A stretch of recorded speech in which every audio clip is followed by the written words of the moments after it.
매양리 평화기념관이 4월에 개관 예정입니다. 매양리의 아픈 역사들은 여러분들께서 다 알고 계신다고 생각이 됩니다. 근데 사실은 여기 계신 언론인들이나 공직자들은 매양리를 곁에서 보면서 그 아픔이라든지 이런 것들을 다 이해를 하고 직접 경험을 하셨기 때문에 어떻게 보면 더 예의를 지키기 위해서라든지 아니면 그 아픔에 공감하는 차원에서 좀 약간 좀 뭐라 그럴까 말을 아낀다든지 이런 것들이 있는 것 같습니다. 근데 제가 봤을 때는 이 매양리 같은 경우는 전 세계적으로 우리 화성시가 알고 있는 것보다 훨씬 더 높은 수준으로 평가받고 있는 지역이자 어떻게 보면은 역사적 사건입니다. 그러니까 사실은 시민 운동을 하시는 분들과 주민들이 함께 힘을 모아가지고 미군을 훈련장이나 미군 부대를 내보낸 사례는 없습니다. 전 세계에서 유일한 게 매양리입니다. 그러니까 예를 들면은 베트남 같은 경우에는 미국과 전쟁을 해가지고 국가 대 국가의 관계로 미국을 밀어냈다면은 매양리는 시민들의 힘으로 대한민국 정부도 별로 매양리한테 관심도 없었고 도와주기는커녕 관심도 없었는데 시민들의 힘으로 미군 그 사격장을 내보냈습니다. 이것은 참 어떻게 보면 대단한 시민운동의 역사이고 화성 시민들의 프라이드, 정말 대단한 프라이드를 가질 만한 역사적인 사건이라고 생각이 되고요. 이러한 아픈 역사를 기억하고 치유와 존중을 통해서 평화의 가치를 확산시키기 위해서 매양리 평화기념관 사업을 추진하고 있는 것인데 개관식이 21일 날 있을 예정입니다. 즉 매양리는 평화의 상징으로서 평화가 화성시의 새로운 브랜드가 될 것이라고 저는 생각이 됩니다. 그 옆에 드림파크를 개장을 했지 않습니까?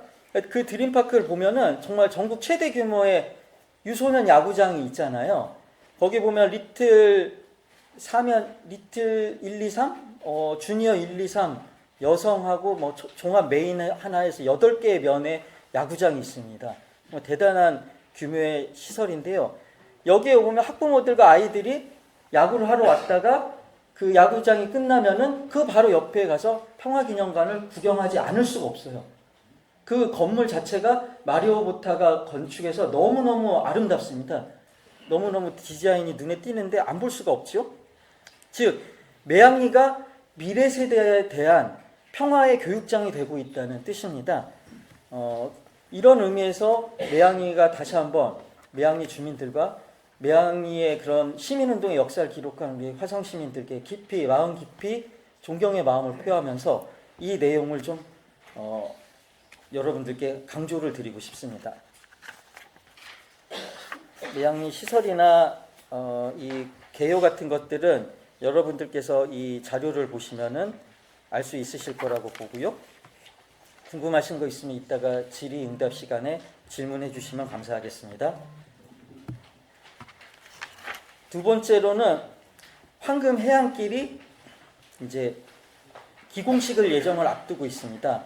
사실 경기 도내에서 최장의 가장 긴 해안선을 우리 화성 특례시가 가지고 있습니다. 즉 저도 와서 깜짝 놀랐는데 서울의 1.4배의 면적이잖아요. 정말 대단한 광활한 그 땅이 화성시 행정구역인데요. 그렇기 때문에 사실은 경기도 내에서 해안선이 가장 깁니다.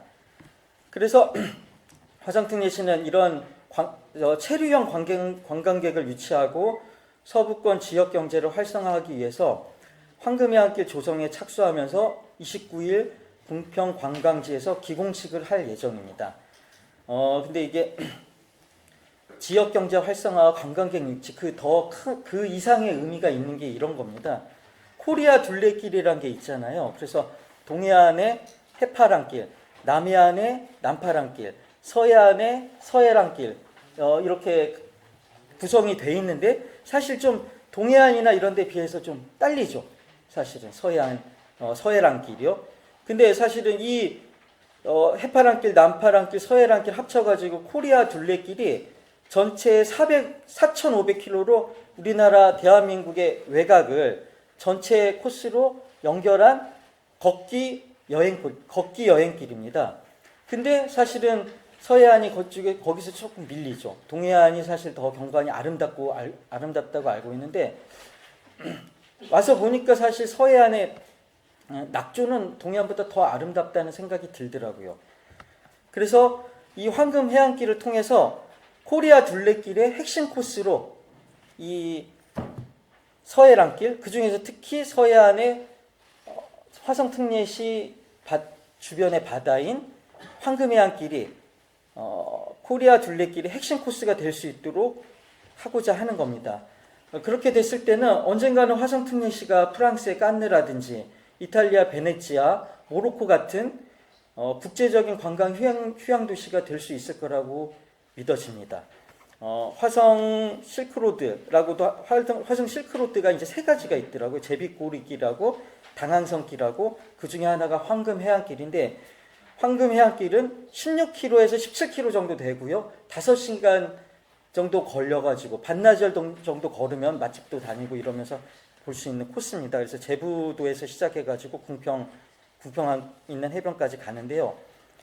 아주 낙조를 아름답게 감상할 수 있는 낙조 경관길, 그 다음에 바다와 염전의 경관을 누릴 수 있는 제방 테크길인 소금바닷길, 이게 4.9km 정도 되고요.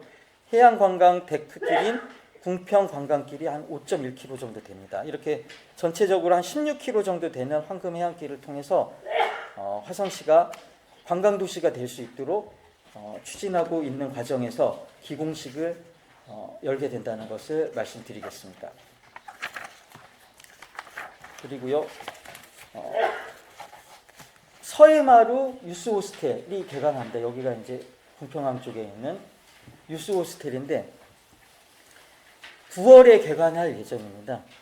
여러분들이 다 잘 아시겠지만은 시랜드 청소년 수련원 화재 참사, 정말 오래됐지만 아직도 가슴 아픈 얘기죠. 이 탐욕스러운 어른들이 어린이들을 돈벌이 수단으로 이용해가지고 23명의 정말 어린아이들이 안타깝게 어르신도 있었죠. 선생님들도 계셨는데 그런 23명의 생명을 앗아간 참으로 부끄러운 역사입니다. 근데 이런 비극은 아직도 계속 반복되고 있다고 생각이 됩니다. 그래서 화성 특례시는 이러한 아픈 기억을 자성하고 추모비가 있지 않습니까? 이것을 승화시키는 공간으로 이런 서해마루 유스호스텔을 만들고자 하는 것입니다. 여기에는 그런 비극적인 공간이 저는 아름다운 경관을 가진 실용적인 공간으로 거듭이 나서 청소년들이 저기서 새로운 경험을 하고 즐겁게 학습을 할 수 있는 그런 훌륭한 공간이 될 것입니다.